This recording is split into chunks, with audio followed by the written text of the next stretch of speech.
motherfucker, you can't have my cornbread. That's for damn sure. Because if you try to take my cornbread, part 2 of my killing spree gonna begin up in here on your ass right now.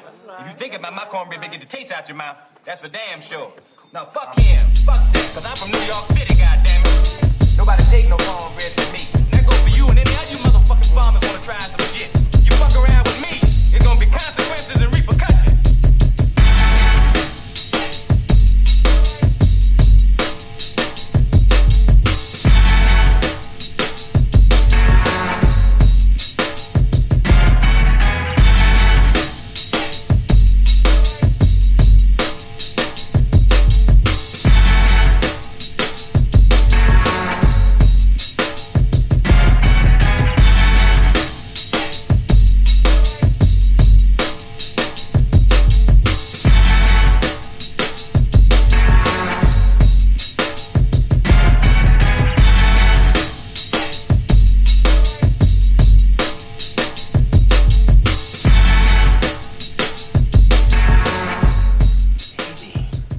Haters gonna hate, and ain'ters gonna ain't. What up, folks? Welcome to another episode of the Barbershop Sports Talk Podcast. I'm Trey, Fraser. That's the homie Maestro Styles over there. Yes, sir. Shout out to everybody in the Facebook live chat. Make sure y'all tune in and follow us on the Facebook page. Also, you can follow us on YouTube. Make sure you subscribe to the YouTube page also. Follow us on IG at Barbershop Sports Talk Podcast, and also follow us on Twitter at Barbershop SPOR2. The homie was cracking, man. Was shaking.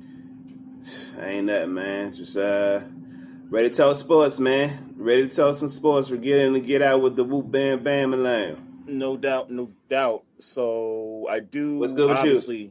I'm good. I'm good, man. This is just another week going by. Just trying to take it one day at a time, But yeah, I'm very excited tonight. Definitely want to get into a little bit of not a little bit, but a lot of post-draft talk for the NFL. But I did want to bring this up first, and you and I kind of went back and forth on Twitter last night in regards to what LeBron James had to say about not liking the new playoff format, the play-in situation. And I gather that you and I feel a little differently about certain things about what he said, and really, like, overall, how we feel about this play-in situation. So, obviously, they lost to the Raptors, I think it was Sunday, and in the presser, he talked about, how, the team was trying to get healthy and, saying he's just not 100% yet. And obviously, if he's not 100%, then the Lakers are probably not going to get to the finals this year. And then he also talked about being number 6. I guess they tied for like 7th. It was like a 3-way tie for the standings at that moment. And he basically brought up the 7 through 10 play-in situation and said whoever's idea that was need to get fired. And so you had something to say about it, and I definitely, feel a certain way about it. So go ahead and let the people know how you kind of feel about it, at least in how LeBron feels about it, and then kind of what you think about how he felt. Oh, it's some bullshit. Don't complain now because you in that position. That's all I was saying. That shit is that's some bullshit. Like, hold on. Hold on real quick. Not hold on, but I mean that I was saying that. Nah, I wasn't expecting. My phone was ringing and that's irritating. I ain't gonna front. I thought you was about to pick the line up, my nigga. Nah, it picked up when I hit decline because I'm on my laptop. But anyway, yeah. I don't like the fact that he said that. I don't like the fact that he said that. But that let me take that back. I don't even care that he said it. I don't like the fact that the NBA. Oh, LeBron says I don't like this. I don't like this format, and they clearly know he's saying that because all of a sudden they're in position to have to play in that format, and all of a sudden the NBA is talking about, it's news coming out talking about, we officials are reconsidering the play-in format. So you're going to change the play-in format because LeBron don't want to play no extra games to get in the playoffs. Like that's no. LeBron ain't like I get it. LeBron. And to be honest, I don't feel no kind of way about LeBron because if you know you got that kind of power to change things like that, then that's why you're the best in the game. That's why you're LeBron James. When you got an issue with something, you should, for better or worse, pull your muscle to see if you can get some things going your way. Mm-hmm. But the fact that the NBA is considering it because he said it is bullshit. So I didn't hear that part, that the league is actually reconsidering. So in the midst of our back and forth on Twitter, I missed that. I didn't realize that the NBA was considering that. Now, if you planned this before the season started, if you're the NBA, you got to stick with it. You know what I'm saying? It's kind of like going back to the bubble last year, and they decided, hey, let's just have like an 8-game regular season, and let's see these teams come out and be able to play for something and play for some playoff spots. We saw that happen. We also saw like a play-in situation, I think on the Western Conference side. I don't remember if it was on the East, but we saw something similar to what they're going to do this year, last year. And kind of going back to LeBron for a second. So that was my thing with LeBron is like, dude, you're in 7th place right now. You're tied for 7th place. So you're just expressing your frustrations over this whole playing thing because, it's one game and anything can happen in the game. And you lose that game, you're out of the playoffs. Like it's basically vacation at that point. Last year, they were the number 1 seed. And if I remember correctly, he was one of the cats that came out and said, hey, the league should just have this little 8-game season when we get in the bubble so that teams can have a chance to get in the playoffs. Like, he was one of the dudes that advocated for that 8-game schedule. And not only that little play-in situation between, I guess, the 8 and the 9 seed. I think Memphis and Portland had to play that, but he advocated for that particular system. So now fast forward to this coming season, and now your team is struggling a little bit, obviously, because you weren't in the lineup and Anthony Davis was absent. Obviously, the Lakers fell. I don't know. It seems like they fell from the number 2 spot all the way down to 6, it feels like. But that's what happened. You're back. Anthony Davis is back. And now you're trying to fight to keep out of that 7 through 10 range. So for me, LeBron is just frustrating. And yes, anything LeBron says, the league does listen. They do take into the consideration the things that he says. But if you are the league, you got to stick to this format now. This 7 through 10 play-in situation, you have to stick to it. Like, there's no turning back, especially like a team like Charlotte or your Wizards. Like, y'all got a 3-game lead in that 10 spot right now. And all you guys or the fans have, all they ask for is for y'all to have a chance at the playoffs. And to just kind of rip the rug under that, with about 10 games to go, that would just be straight trash on the league's part to do that. So like I said, for me, it's LeBron's job to try to push the envelope because of who he is into the league. But this is one of the rare situations where I'm like, look, man, y'all better not be seriously considering trying to bend to his will off of this because of his clear situation, because his team is getting the ugly end of injuries and losing a couple of games. That now you're in this situation where you might have to play for your playoff life as the world champions. I get why you're upset and why you're trying to get things to swing your way. I'm just saying on the NBA's side, don't cut. If you got to play to get in, then that's what's got to happen. You got to play to get in. Unfortunately, injuries or whatever reason, injuries coupled with whatever reasons they not above the 7th seed. Hey, that's just how the dice roll. You gotta hold that. But and that's the way the NBA. Like, I don't want to hear stories about the NBA reconsidering the play-in because LeBron says that person should be fired. I don't want to hear it. Now, Yeah, and he was wrong to say that. Like, you don't advocate for somebody to get fired, but if the league is talking about doing this next year, I don't think he's wrong for then that. By the way, what's that? I don't think he's wrong because I don't think he's wrong for saying what he's saying. Is he wrong in the sense that it's probably not going to go his way? Sure, but I mean, for him, like, no, if you want something to get Yeah. changed, you got to make inflammatory statements in order to get what you want. And this is that hit that whole. I don't know that he really thinks or cares about somebody getting fired. I think the idea was to just make a wow, say something to get people's attention. Like they needed a news headline for this story to get wind.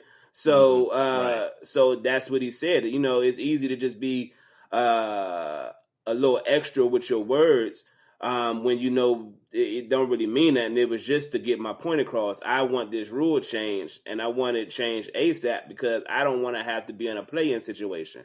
And he's probably looking at like how his team playing right now, and he not 100%, and Anthony Davis, and he ain't necessarily 100%, and Andre Drummond don't seem like it's fitting the way they wanted it to fit. So it's like, all right, we might have to really play. And if it's one game against, a hungry team, whoever you consider your 8 or Golden 10, State.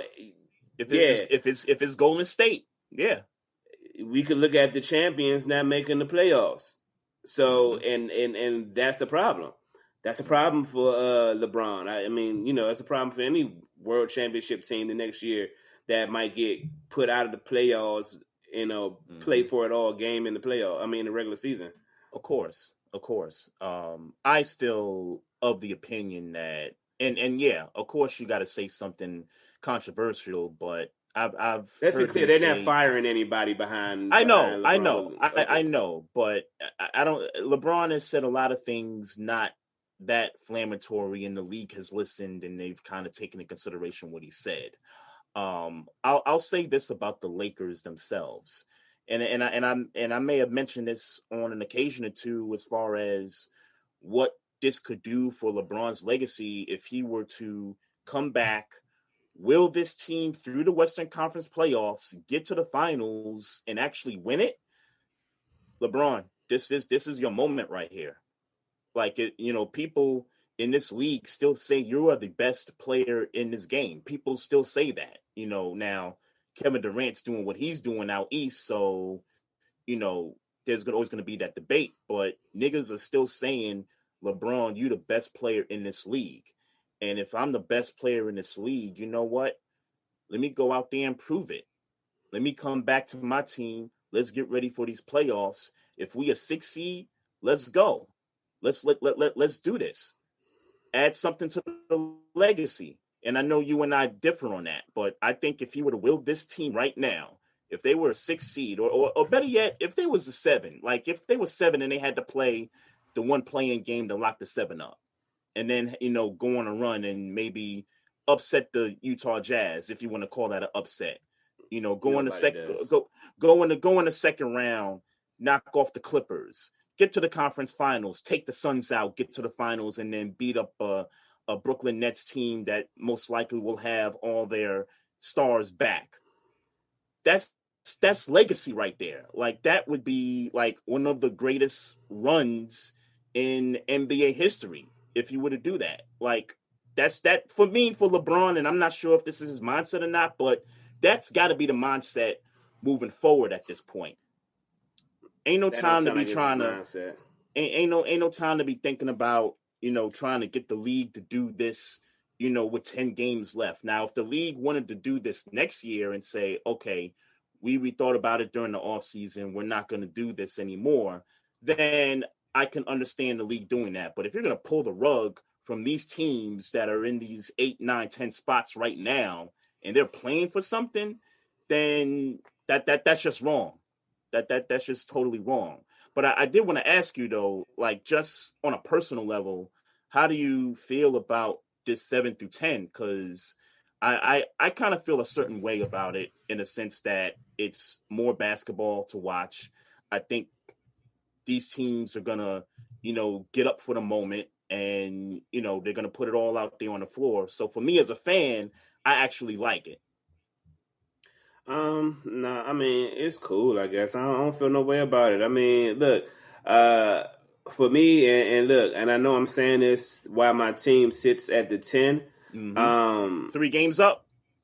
Yeah, but I mean, they're going to make the playoffs to do what? Like, you know what I'm saying? I mean, unless I could look at a roster or a run how a team is playing recently, and see that 10 is significantly better than the 7 as constructed at this point in the season. It's like they doing that, but they just going to do that to get smoked by the 2, or you know what I'm saying, or if you're the 8 to get smoked by the 1. I mean, look, the only, and I guess this is why I should probably be an advocate for the play-in. The only thing I'm saying is that the Wizards got a shot to be in the playoffs. But like I've been saying for a couple of weeks, is if we get there, great. But I'd be lying to you if I'm saying I'm excited for us getting out of the first round. I'd be lying to you. I'm not. And even off of the the winning streak we've had, or not the streak, but the 11 out of 13, I think it is. Even with that, and everything that's going on with Washington on a positive note, I'm not gonna sit here and lie to you and say that all of a sudden I feel like if we get to 7, we got a good shot at, unless it's the Bucks. I mean, if it's the Bucks, I kind of like our chances, but really outside of that, I mean, if we got to see the Nets, I'm not going to sit here and act like I'm excited about seeing the Nets.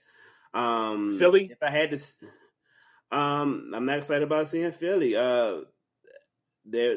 If I had to see anybody in the first round, I would want to see the Bucks. And if we line up against the Bucks, then I'd be a little more excited than I am right now. But then we still talking about having to get into the playoffs with the other 3 teams, which is doable. But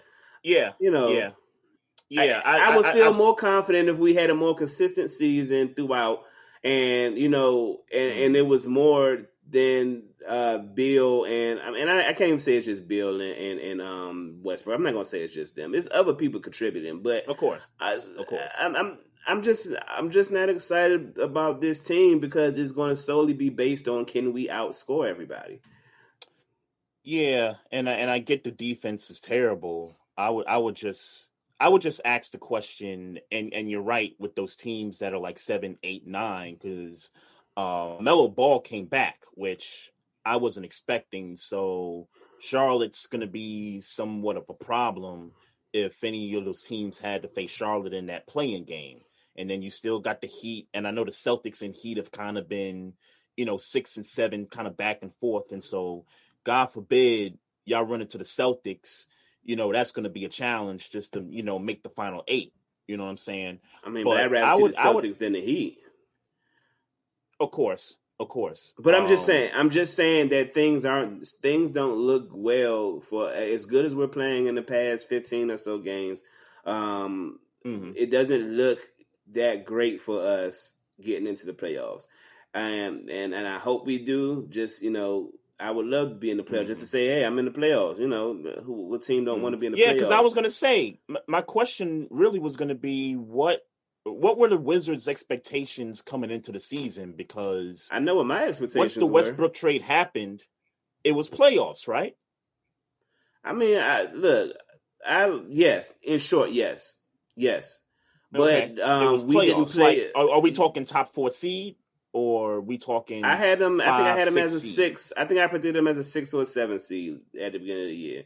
Okay. So yeah, I was kind of figuring the same thing, given that the Sixers, Doc Rivers, we know Milwaukee was going to be good. We knew Kevin Durant was going to be back, and then you had the Heat, who was just in the finals, and then you still had the Celtics there. They was in the conference finals last year. So that's at least 5 teams right there that you could argue was going to be 1 through 5, and then 6 through 8 was kind of up for grabs. And you figure with Westbrook and Beal and the rest of that roster, they could at least be the number 6 seed.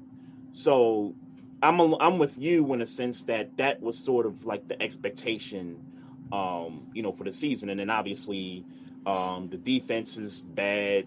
The start to the season was disappointing throughout up until Up until whatever win now. streak y'all was on, up We had a until win whatever streak. win We had streak a y'all win had. streak. We had like an 8-game win streak, like maybe a little earlier in the season, and then we kind of fell off, and then we're on this run right now. And Yeah.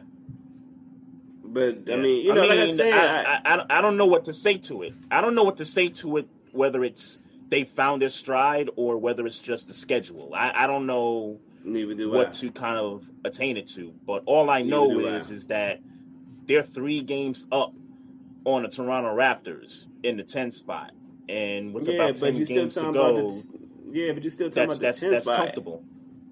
That's Sure, comfortable for a sure. play-in, though. That don't mean we're in. Sure. I like the Wizards' chances against the Indiana Pacers if they're the number 9 seed. And if you could beat that team, and let's say in the other bracket, the 7 through 8, let's say it's Charlotte, and let's say it's the Heat. Let's say it's the Heat. The Heat beat the Hornets, then the Heat get that 7 spot, and the Hornets have to play whoever wins between the 9 and the 10, which would be you guys.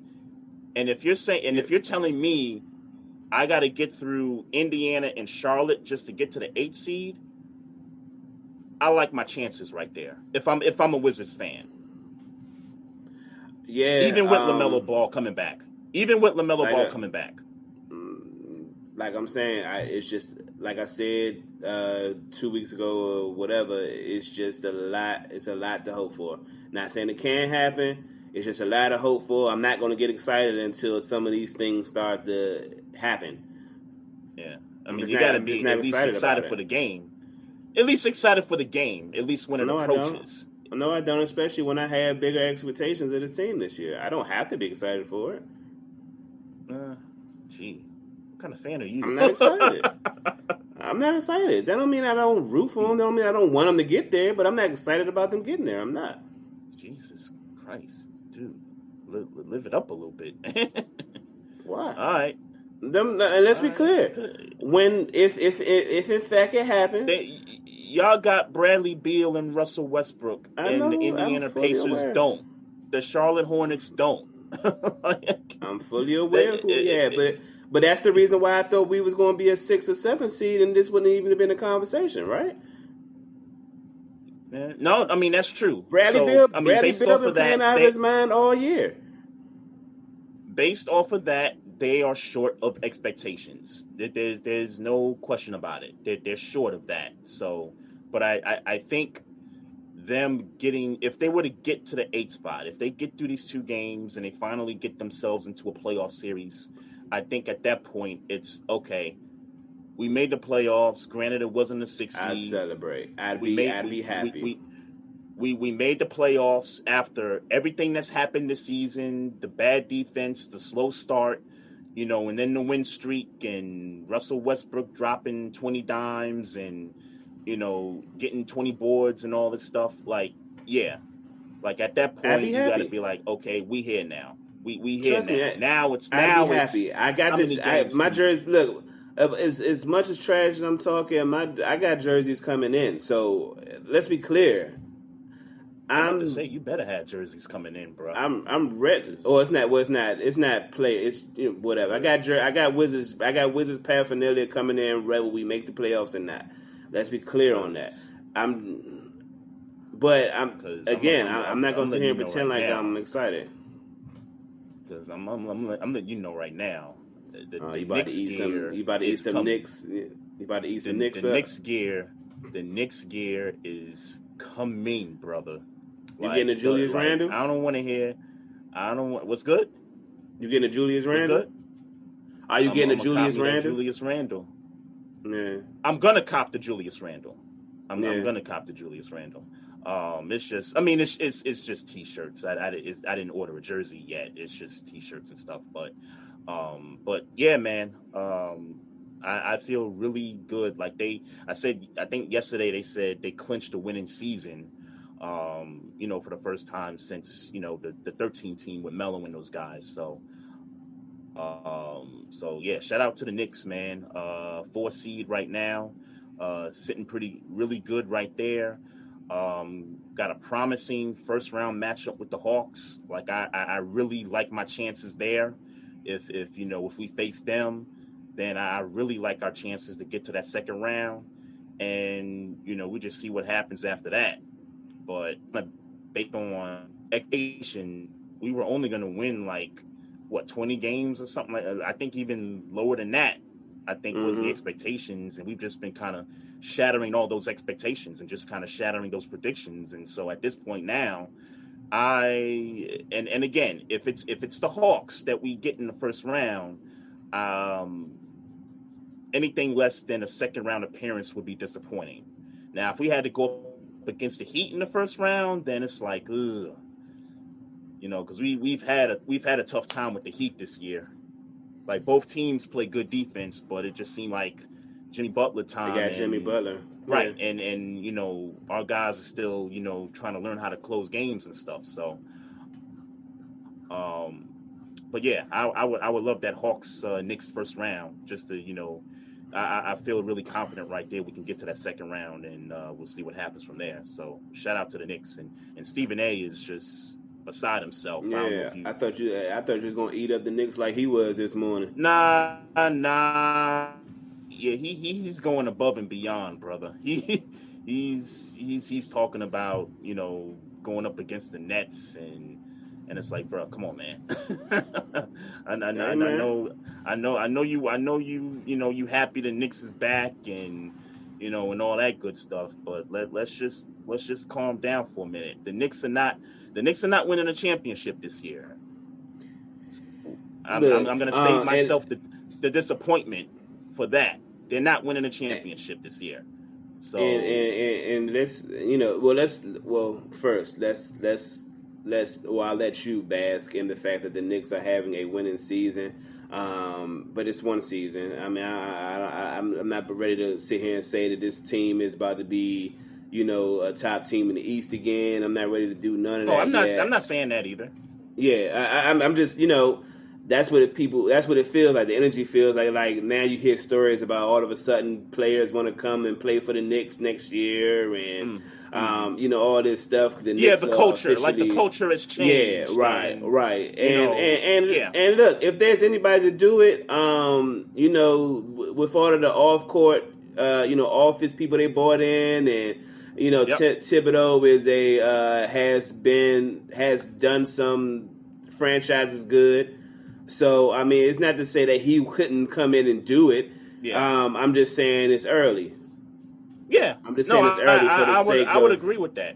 I would agree with that 100%. Like, I'm excited about what I've seen this year, right? I'm not even looking past 2021, 2022 and all that. I'm just excited about this year. Now, one thing I will tell you is that, and I think I've said this before, this isn't like the Nets situation, right? So when the Nets had their little playoff run against Philly a couple of years ago, and that kind of opened the door for Kyrie and Durant to join the Nets. Like, this is a different situation because Giannis already signed the extension, right? Kawhi is, in LA at least another year or two. Everybody else, like big superstars, and Brad Beal said he's not leaving DC. So all the big names in terms of guys that can help you take it to the next level, they're not going to be available this coming off season. So for me, at this point, it's about, can RJ Barrett get better? Can Julius Randle back up this, top 5 MVP-ish type of season? Can he back that up?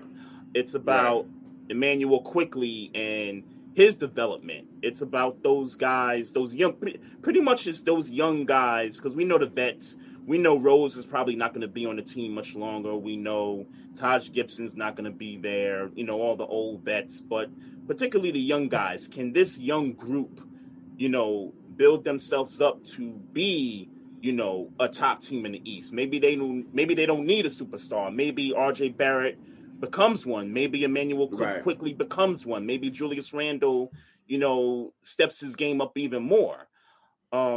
So that's where my thought is at. It's let's just enjoy the season, enjoy the ride, and next year is going to be next year. We know we ain't getting no superstars in the offseason. I know that. So it's about these young cats, man.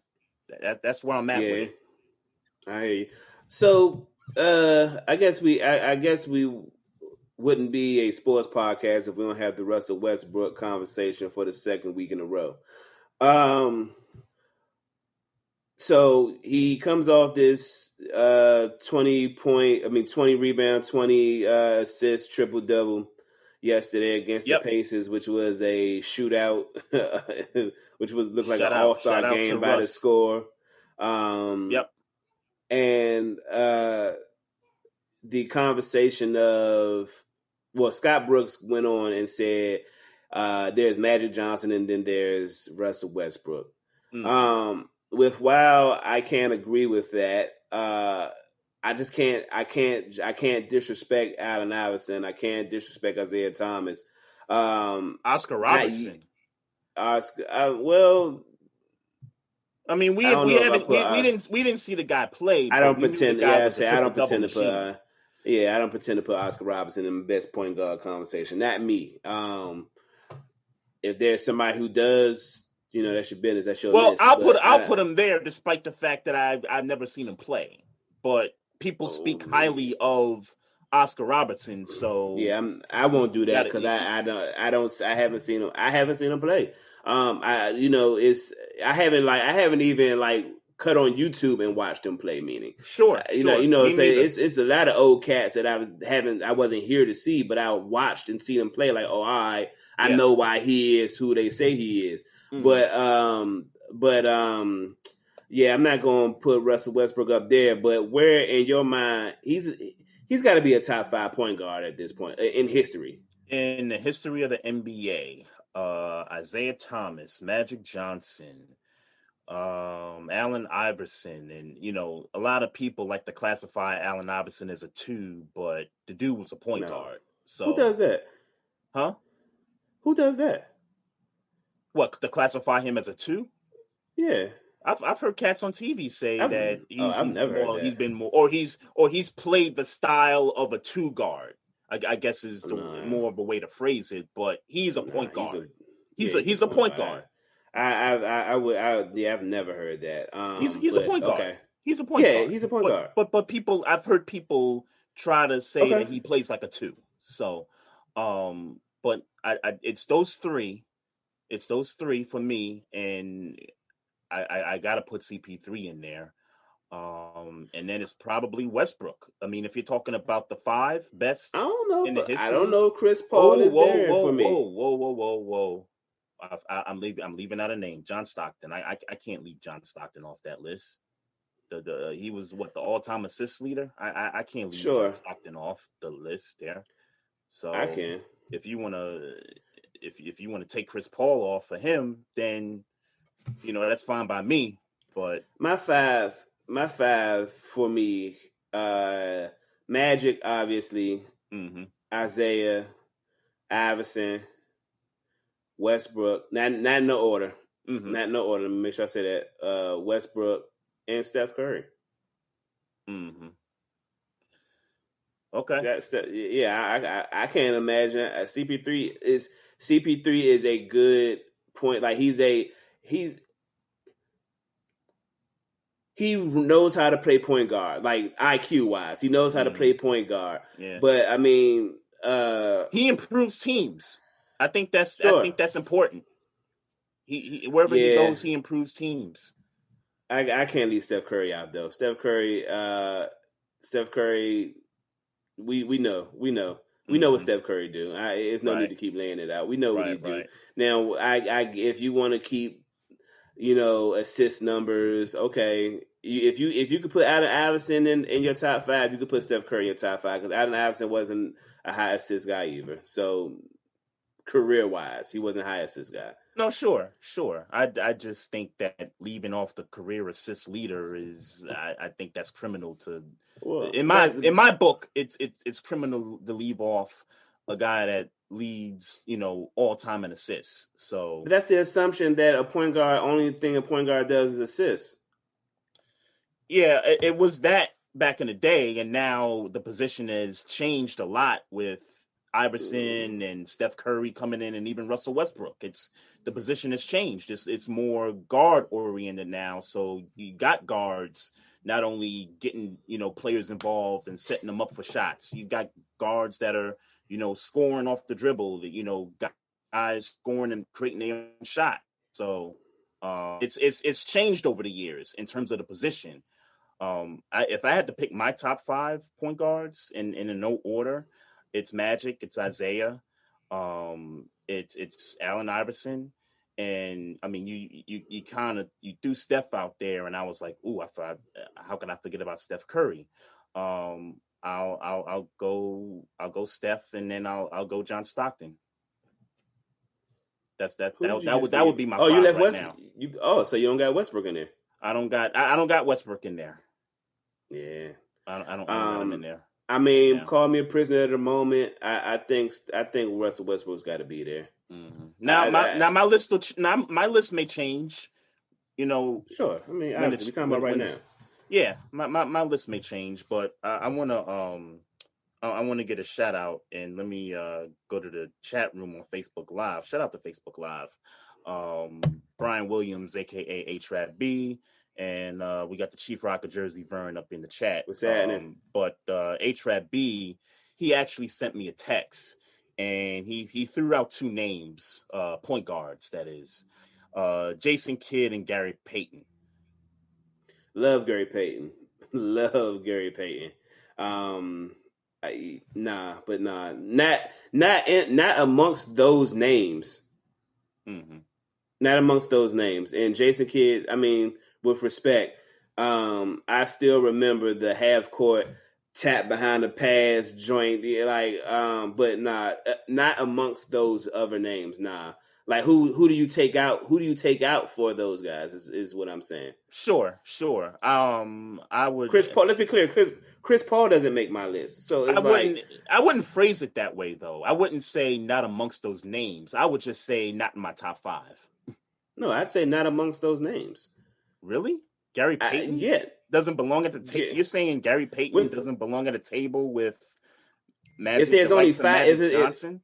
If there's a table of 5, no. Ranking it, but forget ranking them. We're talking about rankings. We're talking about a top 5. No, but you're saying he doesn't belong with those names. I'm saying I wouldn't just put him in my top 5. I wouldn't classify it as saying he doesn't belong with those names. Of course, when you think of great point guards, when you say Magic Johnson and Isaiah Thomas and a few others, you're gonna say Gary Payton as part of those names, not necessarily in a top 5, but if you're just listing off names, then yeah, he belongs in those group of names, is my point. Sure. If we're talking about great point guards of all time, sure. But if we're talking about we were talking about a top 5 list. That's what we're discussing right now.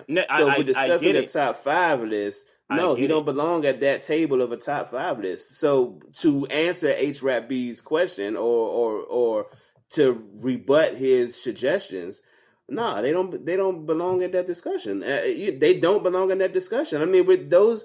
I just wouldn't phrase it that way. That's all. I just wouldn't phrase it that way. Who feelings you trying to protect? I would just say he doesn't belong in the top 5. If we're talking rankings, just say he doesn't belong in the top 5. Does that sound too harsh? Is that what you're saying? That sounds too harsh? I think it sounds too harsh if we're talking about a top 5 list, right? Mm-hmm. And you just gave me your top 5. I gave you my top 5.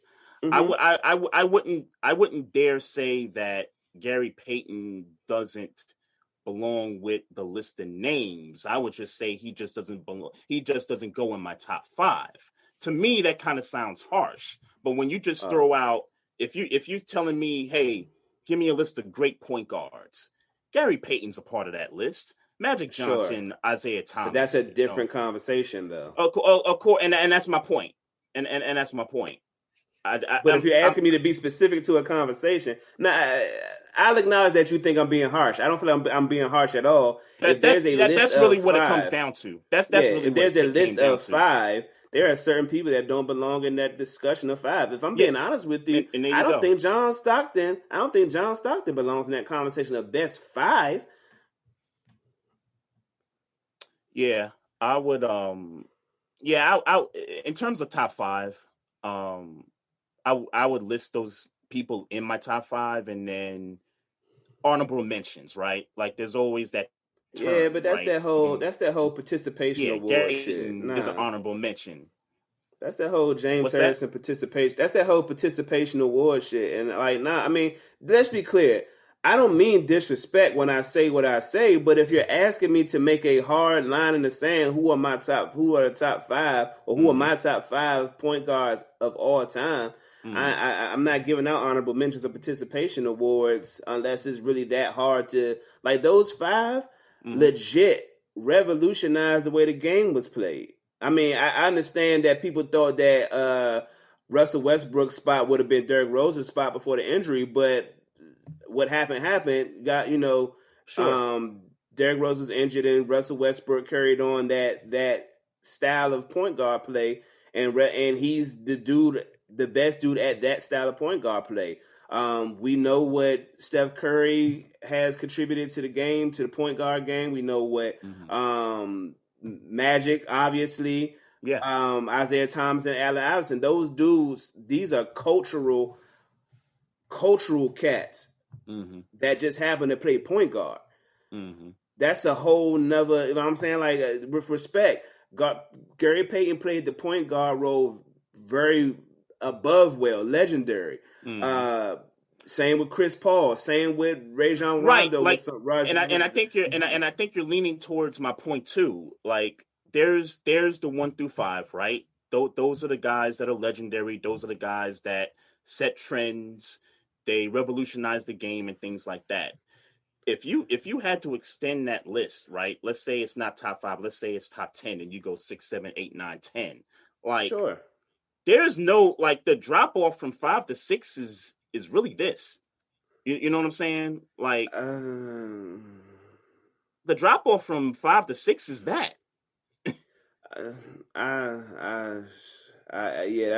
We disagree, and we disagree because wow. We disagree because wow. Yeah, we're not saying the same thing because, again, as good as Gary Payton was in the NBA, we not comparing Gary Payton to Allen Iverson, because what Allen Iverson contributed to the game it was different. It was different. So on in levels. your eyes, there's a huge gap between 5 and 6. So whoever the 6 greatest, it's like it's the second.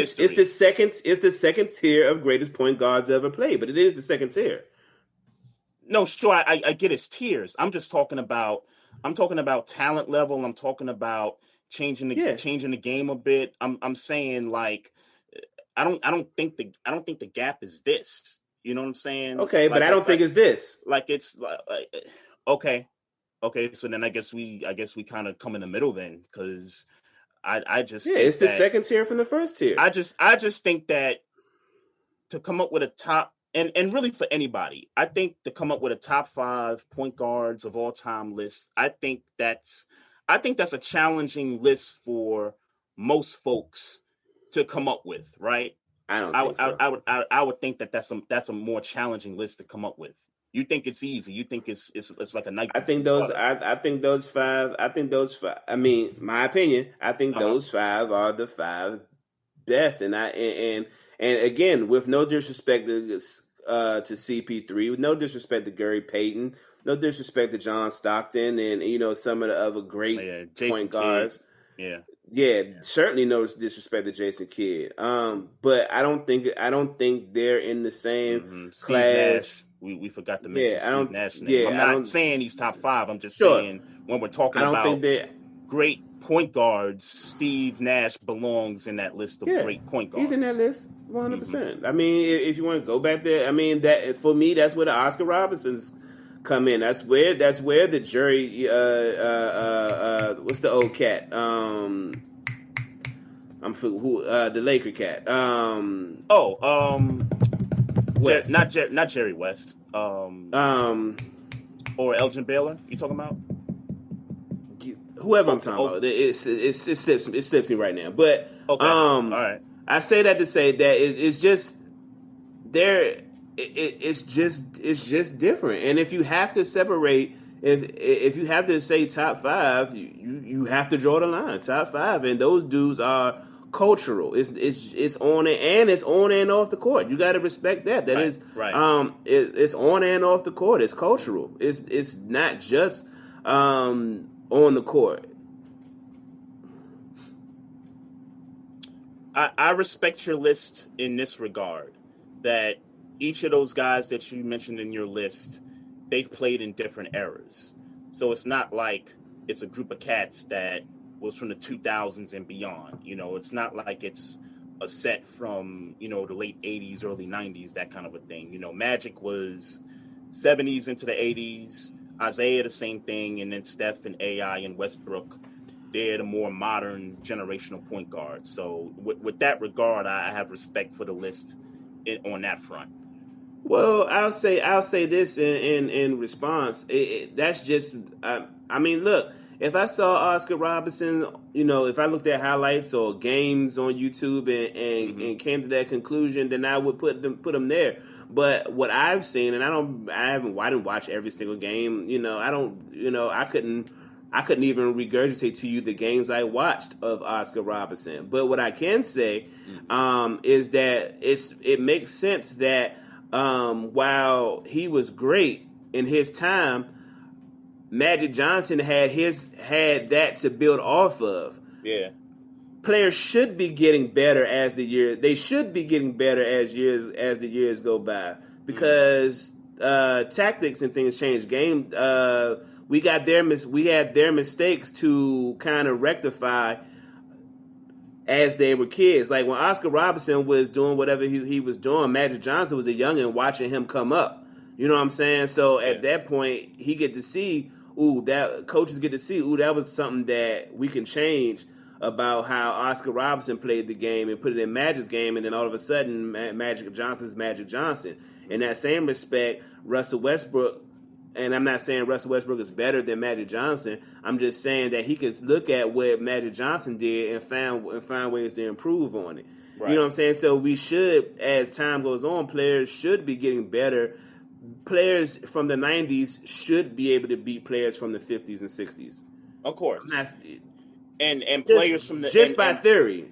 Of course. And I in addition to that, I think players from the 90s, when their careers is all said and done, regardless of modern day, you know, the players that come after, the players that revolutionize the game after said players finish with his career, he definitely deserves to get that, you know, that recognition. Not saying that you're not giving them that recognition, but I think it's important that when we do top fives, that we consider everything, regardless of whether we've seen them or not. You know, I'll have a general. But that's kind of fake, though, don't you think? No, because you can have a top five that you've seen, or like, for example, top 5 point guards that best point guards that I've ever seen versus top 5 point guards in NBA history. Those are two different lists for me. Sure, I'm asking, is it kind of fake because we don't have nothing to go off of? Like, essentially, like, for instance, for the cat that's our age that says Bill Russell is the greatest player to ever play the game. Sure. If you haven't watched Bill Russell play, what are you basing that off of? What somebody else said? No, that's a good point. I would like I said, I would base it off of watching some film on the guy. I would base it off of both. Based on what people. Well, sure, that's my point. If I haven't, and it's why I was saying, not to cut you off, but it's why I was saying I wouldn't put Oscar Robertson in my top 5, regardless of who say what about what, because I wasn't there and I don't watch enough of it to know. Sure. So, anybody, I'm always going to say Shaq is the best. Well, I ain't going to say always, but right now, Shaq is the best center to me to ever play the game. I don't care about what Bill. Respectfully, I don't care about what Bill Russell did because then I would say, well, who was he playing against? Of course, a different time. I mean, it was 10 teams, and you know what I'm saying. Like they won something like 10 straight titles, crazy. So it really wasn't much competition back in the day. So yeah, you got to consider that. And with that being said, I respect the history. I respect that he won those championships. I respect that he is regarded to the basketball community to be who he is, and I respect that because the community respects it. But I'm not going to put him in my list based off what everybody else say if I ain't never seen him play. That seems stupid to me. So I've watched Magic Johnson play. I know Magic Johnson is the best point guard to me because I watched Magic Johnson play. Maybe not so much as I've looked at the tape. I've seen him play. You know what I'm saying? I've watched full games of Magic Johnson play via YouTube. You know what I'm saying? People say to me like what's the cat that used to play for the Grizzlies? Abdul Rauf. Oh, Mahmoud Abdul Rauf. Yeah. Yeah. I'm a fan of his, not because of what he was. Yeah, and I'm never calling him that. I'm a fan of his. I'm a fan of his because people said, "Hey, I know y'all like Curry and all that. You know what I'm saying? But watch this dude." And I was alive in the 90s. I remember him being there. I just didn't, you know what I'm saying? I just didn't really watch it. You know, I didn't really watch him back then. But now as an adult, when I go back and watch him, it's like, oh, yeah, like that dude was the truth. Nick Van Exel was another guy like that. Like, I didn't really watch him when I was a youngin', but as an adult, it's like, Nick Van Exel, he was the truth. It's kind of that. It's kind of that thing. Like I just can't do it based off of just because everybody else say that's the dude. Well, I think it's fake when I agree with you. I think it's fake when you haven't seen the player play. I don't think it still means that you can't have your top 5 that you've ever seen versus your top 5 in general of all time, because you can still have a top 5 in general of all time and still have watched all 5 of those players play during your lifetime. So, but you make a good point. You got to watch the player play before you can really have a judgment on, whether he belongs in the top 5 or not. So, just my opinion. Shout out to Mocha Bella in the chat. Also, shout out to Jordan Rosario in a Facebook Live chat. Appreciate you, Jordan. What's happening?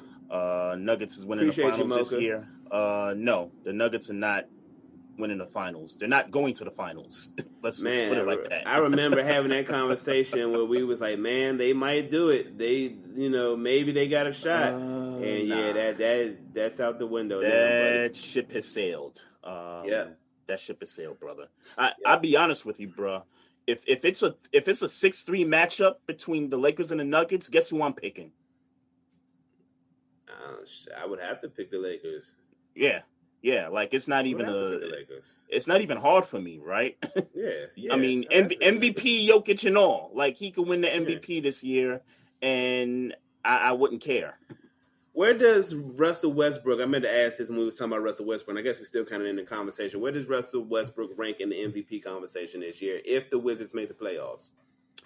Make the playoffs? I think he's got to be top 5, and if that is the case, Maestro, he's at best number 4. If we're talking about down the stretch, right? We're talking about winning games, getting your team in position for a playoff spot. At best case, he would be the number 4 MVP candidate. Okay. So Jokic, Embiid. For me, it's Jokic, it's Embiid. I'm struggling with the Giannis thing, but I guess I gotta put him there. If we're talking top 5, I gotta put him there. I mean, the Bucks have played better basketball as of late, so I gotta put him there. But if it would be him. It would be who's the cat? Chris Paul, and Julius Randle. For me, that's my That's top five five. people. Wow. My Okay. top five MVP candidates for me, right this second. Okay. If I'll be honest, if I had to make a concession for somebody in that list, I really hope that it's Julius Randle or Chris Paul. Mm-hmm. With that, I'll leave it at that. I'll leave it at that. The Are Steph you Curry. of the notion that Jokic is still not going to win the MVP? Of the idea that they don't want to give it to a I am center? of the ilk that they don't want to give it to a 5 or a 4. So yes. You broke up there. What'd you say? Oh, I said I'm of the belief that they don't want to give it to a 5 or a 4. So Okay. yeah, I'm I don't think he's gonna get it. And I get because Julius Randle is 4 or is he a 3? He's a 4. He plays He's a 4. 4. So even though I want him to win, I don't know that he's going to win. Mm-hmm. Yeah, I don't think Julius Randle is going to win the MVP. But conversation for MVP candidacy, he definitely belongs there. I'll tell you who else was on my list before he got hurt. James Harden was on my list before he went down with the hamstring. And people were talking about, oh, he doesn't deserve to be in the conversation. He left the Rockets, during the season to go to Brooklyn. It's like, so what? Look at the impact that he's made on the Nets. Yeah. I don't want to hear that argument. Well, and I'm sure I'll admit that this is wizard bias. In reality, we probably don't deserve no rewards outside of I want Bradley Beal to get the scoring title. But Steph Curry keep dropping 40s, so that's going to be a little difficult. Yeah. And down the stretch, and Golden State, if anybody catches him in that 7 through 10, and they got to face him, that's going to be a problem. So yeah. But I would love Bill to win the scoring title and for Russ Westbrook to get an MVP nod. I get that it's not really going to happen, but that's where my hope lie. Because again, let me be clear: as unoptimistic as I am, or as pessimistic as I am about them making the playoffs, Bill's been balling all year. All year, and Russell Westbrook averaging a triple double, and the run he's been on.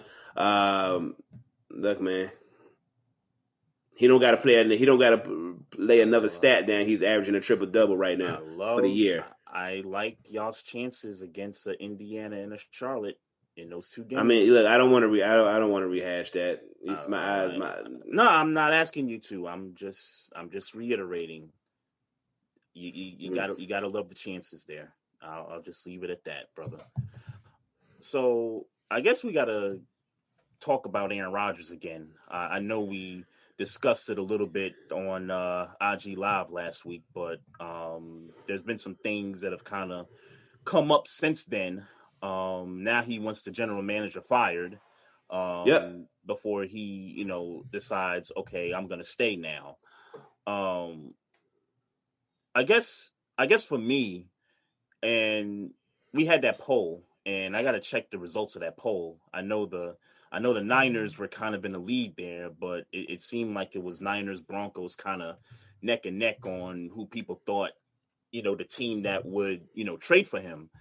At this point, I could see the dude just flat out saying, "Hey, I don't want to deal with this no more. I'm gonna go host Jeopardy." Like I could really see that possibly happening. Do you think the Packers will? Do you think the Packers will go far enough as to fire their GM for Aaron Rodgers? Boy, the history tells you no. No, yeah. But let's be clear, it's no. And again, much like the LeBron James situation, look, you got to respect a player that knows their worth. He knows who he is to the Green Bay Packers. He knows what he is to the NFL, to the football watching world. Right. So I'm gonna go ahead and throw my muscle around and see what I get. And let's be clear, he could just retire. And he'd be good. Yeah. You know, I could see it. I could totally the see Packers would him be fine doing it. too. You know, with all respect, the Packers would be fine too. But Yeah. it's just a matter of who thinks they'd be fine the most, I guess. Between Aaron Rodgers and the Packers organization. Right. You know, they obviously drafted Jordan Love last year, so he's there, sitting there waiting to play. I mean, hey, this kind of looks like history repeating itself.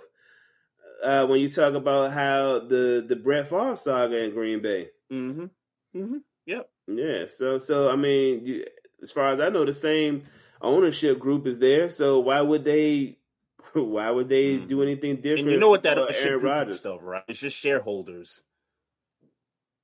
I mean, the Yeah. people that Yeah. yeah, Um, I don't see why they would do anything different from what what they've been doing. yeah, and When that's kind of been my thing. Like you base it off of what happened with Brett Favre and really the history of that franchise. They're not just gonna, fire a general manager just because, for one at player and 37-year make old Aaron Rodgers, as good as he is emphatically replaceable, and I think that's the way they're going to approach it. that's real. Yeah, that's real. I mean, Brett Favre came off of a NFC title game, and they Yeah, was like, "Yo, peace." You know what I'm yeah, saying? So this is the same thing. This is yeah, Aaron Rodgers coming off of 2 title game appearances and not yeah. one trip to the Super Bowl, and so he gonna have to wear that on his sleeve. And this whole talk about it's been a back and forth. Um, he's had no receivers. The franchise doesn't build the team, suitable for him. I think it could kind of go both ways with that. I get the fact that they drafted defense in the first round for so many years. I get that. But Aaron That they never Rodgers draft a wide makes receiver in the first round. right that they never drafted a wide receiver in the first round. I get that, but Aaron Rodgers makes players better than what they are. I mean, Devontae Adams is a first team All Pro because of Aaron Rodgers.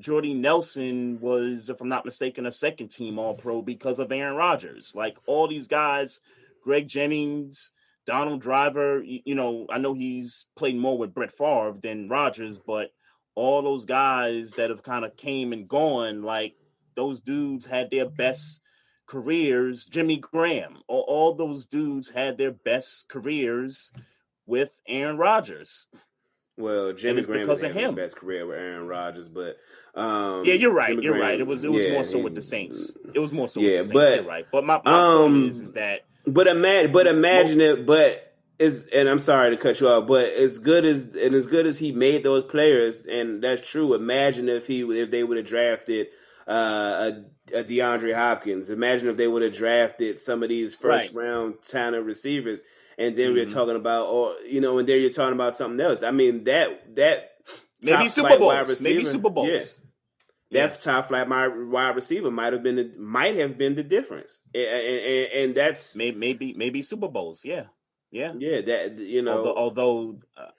Although there will be some that'll argue you don't need a top receiver to win a Super Bowl, and I mean I um get that there's evidence of that, but I get there's evidence of that, but you can't just turn down a top wide receiver all because of history. Like you see a top guy, you go after him. Like that's I mean, kind of my mentality. look at the number of wide receivers that get drafted in the first round every year. I mean, Hmm. we know what this is about. I mean, I mean, without me knowing the numbers, I would have to assume quarterback. Probably I still would. I mean, I would still have to assume that maybe wide receivers get drafted more in the first round than any position in the league. Oh no, I would bet that is the case. Yeah, Like we just had what 5 go in the first round this past draft. I don't know what the number is, but if you go back to yeah. I previous mean, drafts, that's always been the case. yeah. I mean, you go back to think about Peyton Manning's career, right? He had Reggie Wayne, Marvin Harrison, Dallas Clark, all basically first round talent, right? Mm-hmm. You know, Kurt Warner had Torrey Holt, Isaac Bruce, Marshall Faulk, all first-round talent. You know what I'm saying? Imagine if Aaron Rodgers had some of had that kind of talent. I mean, maybe we're talking multiple Super Bowls. Maybe we're having maybe. And that's all I'm saying. Yeah. And at bare minimum, Aaron Rodgers probably thinks that. Yeah. So and if he's your highest asset on your team, then you kind of gotta understand why he feels the way he feels. Mm-hmm. No, I get it. I totally get it. But Aaron Rodgers, I think also football, and it's sort of different than the NBA, whereas the players don't, create the path for themselves in the NFL versus the NBA. He kind of feels like, I do so much work for this franchise. Like, I make these players better. I make sometimes the defense is better because of me. Y'all better give me this damn preferential treatment. Like, y'all better let me pick the players. Like, I wanna do what Brady basically did in Tampa. And because he sees that Brady can do that, he figures, he figures I'm just as good as a quarterback as Brady. Maybe not as accomplished, but I'm just as good as a quarterback as Tom Brady. And maybe if you listen to me, I could do some of the things that Tom Brady did. Yeah, he's better. He's better than Tom Brady. He's a better quarterback. He's not more accomplished. I think your terminology is right though. He's not as accomplished as Tom Brady, but he's a better thrower of the ball than Tom Brady. But I mean, I don't like Tom Brady, so I'm not going to say more mobile. He's more mobile. It's okay. It's okay. Aaron Rodgers is more mobile than Tom Brady. No. That's not what I was about to say. Huh? That's not what I was about to say, though. I was about to say that. Oh no, I wasn't saying that you were about to say that. I was just saying that it's okay to say that he's a better quarterback than Tom Brady, despite the number of rings that Brady has versus him. But I still think what separates Aaron Rodgers from Tom Brady is Tom Brady got more of that dog in him. Yeah. So what is all the mobility and all that? What does that all that really mean if you ain't really got the dog to go get it like the other dude? So look, maybe Aaron Rodgers don't need the dog. I mean, he won a Super Bowl without being the dog. But Tom Brady won multiple with being the dog. So sure. So you could it's always the inverse of the story. I say all that to say is that Aaron Rodgers got every right to go about things the way he's going to go about it at his age and his stage of his career. All he has done is deliver at his position, over deliver at his position, and it's not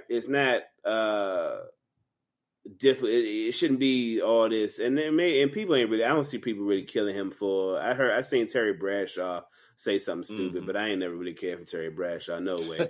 But he got a right to ask for what he want and say, you know what, if I can't get what I want, then I'm out.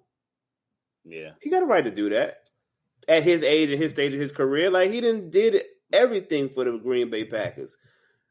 Right. They letting him down, if anything. Yeah, no, I get that part of it, but I also understand the other side where people are saying, well, wait a minute, y'all had like an 8-year run of just straight playoffs, division titles, and you make these players first team all pro and all that stuff, and I understand that side of it also. I think the bigger thing for me is that he is still a top quarterback in this league. He's 37 years old. He's done just about everything for this franchise. He doesn't deserve to be treated like your typical, your linebacker or your cornerback. Like he's the quarterback of the team. He's the leader, Yeah, we're saying the same thing. So, hey, shout out to DeMarcus, the greatest finest in the Facebook live chat. And I'm just gonna read this, Maestro. You don't have to respond to this because I don't feel like going back into this topic. But this is from HRAP B in the chat. He says, Hey, I feel Maestro because Westbrook isn't in my top 10 all time. And obviously, HRAB is from a different. Didn't want to get that. I didn't want to miss I'm that. sorry, I missed your that statement point, because I don't know why people don't freaking know that I'm podcasting. No, HRAB in Facebook Live, he was saying, hey, I feel Maestro because Westbrook isn't in my top 10 all time. So I just wanted to, kind of read that and I just get what kind you're of get saying. that out of the way. So I kind of, I kind of do too, but I just didn't want to bring the whole topic back up. I kind of wanted to get into the NFL draft and kind of get to, are we side? Are we happy with what our teams like? That's what I'm trying to get to. The draft? The You draft, broke up for a second, so I didn't. I'm I didn't hear happy, you. man. Broke up for a second. I was saying I'm happy with the Ravens draft. We got the kid Rashad Bateman from Minnesota. That's the kid that I was telling a couple people about. I know I didn't mention it on the show last week, but I did mention that I would like for the Ravens to use one of those first 2 picks on a wide receiver, and they did that with the 27th pick, and they got Rashad Bateman from Minnesota, and then they used the 31st pick on a pass rusher. So I was pretty cool with the first round and pretty much with the rest of the draft. I mean, they did get some offensive line help as well. So all in all, man, the Ravens did good. I mean, the Ravens do what they do as usual in the draft anyway. So I was pretty happy about that. I am satisfied. We got our running back. For all intents and purposes, it seems like it's the right move. Seems like we're going to have a top 15 or better running game next year for what it's worth. I hope that helps. I hope that's the help that Ben needs to be able to distribute the ball. We addressed the offensive line. We addressed defense. We even addressed we even got a big 225 black punter that we drafted in the 7th round. We addressed tight end, which is something else I wanted to be addressed. With Pat Friedmuth, I am content with what we did in the draft. I ain't gonna lie, man, and I know it's early, man. Hey, I'm ready. I'm ready to right the wrongs of last season, man. I'm ready to get this division again. I'm ready to have a better playoff run than we had last year. I think Najee Harris is going to tighten that up for us, or help tighten that up for us, along with Devin Bush coming back. We gonna be all right next year, man. And I saw our schedule. We got a tough ass schedule this year coming up. I still think we'll be okay Because of the division, right? Y'all play all because of the division. Right. We get the AFC West number ones, and then we get the NFC North. So depending on how you think the Bears are going to, if you think the Bears are going to be good, that's right. Minnesota's always been up here. Off and on. They've been off and on. Yeah, here today. Obviously Green Bay. And then having to see Kansas City. I mean, I guess both of us got to see Kansas City, but Kansas City, Buffalo. We got to see Buffalo again because Chargers should be improved, right? The Chargers should be improved. Chargers should be a better team, you would think. But it said, people are saying we had the toughest schedule of the year. So who won the South? Titans, right? Titans won the South, right? Yeah. So they're gonna be in it too. And then we got to play Seattle because of that whole 17 thing. So. Right. Yeah. I think our game is the Rams. And that'll be tough. That'll be tough. Matthew Stafford. That'll be tough. That'll be tough. Yeah, I'd rather have the Rams and the Seahawks at this stage of the game, but yeah. Mm-hmm. Yeah, no question about it. It's gonna be a rough one for the North, but I gotta get to something because I thought, 3 things for me. I'm gonna bring up 3 teams that I thought made some good picks in the first round. I'm just talking first round here. I thought the Eagles did good by drafting Devontae Smith there, and there was some kind of, I guess, trade that happened because I think it was like Dallas, Giants, and Eagles. I guess were made 3 picks in a row or something like that, and one of them I think it was the Eagles that had to jump up to get Devontae Smith. Yeah, they get Devontae Smith. And I know Giants fans are pretty upset about that because of the guy they got. I forgot the kid's name, wide receiver, and and quite frankly, I didn't think they needed another wide receiver, if you ask me. But I don't think it would have hurt because I don't think they got a number one. I don't know if they have a number one. Let me say that. The Giants, you mean? They're the Giants, yeah. So I wasn't mad at them drafting first round because I don't know if they have a number one receiver. Dog. I mean, there's a question about Galladay. Yeah, there's a question about there just is. There just is. Yeah, there just is for me. Yeah, they're basing everybody's basing it off of Detroit. They're basing it off of what he did in Detroit. But when you look at that Detroit team, Marvin Jones missed some games. The other cat, he missed some games too. So it was almost as if he missed had games. to be the guy. Galladay missed games. He missed games, and yet he still led the team in receiving. So, basing it off of that, and I gotta agree that there's still question marks about him being the number one, and quite frankly, there's questions about if he's going to stay healthy or not too. Yep.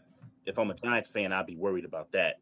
The Bears, I almost fell out my seat, bro, because in all my life on this earth, I've never seen a black quarterback start for the Chicago Bears. And the fact that they traded up, and remember, Mac Jones was still on the board. And I'm just like, oh, they gonna do the typical, white quarterback thing. They're gonna pick Mac Jones. Like I was at that point convinced that they were gonna pick Mac Jones. And then they picked Justin Fields, and I was like, whoa, okay, Bears. Okay. They had to make that move. Yeah, they had to make that move. So I'm happy for Justin Fields in that regard. I think he is going to make that team better with the guys that they got already there. Allen Robinson's got to be happy.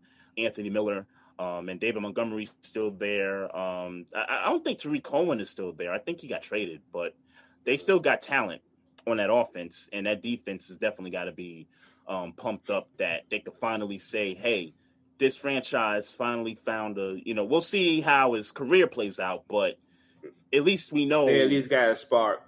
It's a dual threat, and it's going to be a spark. It's going to be a lightning rod for the team.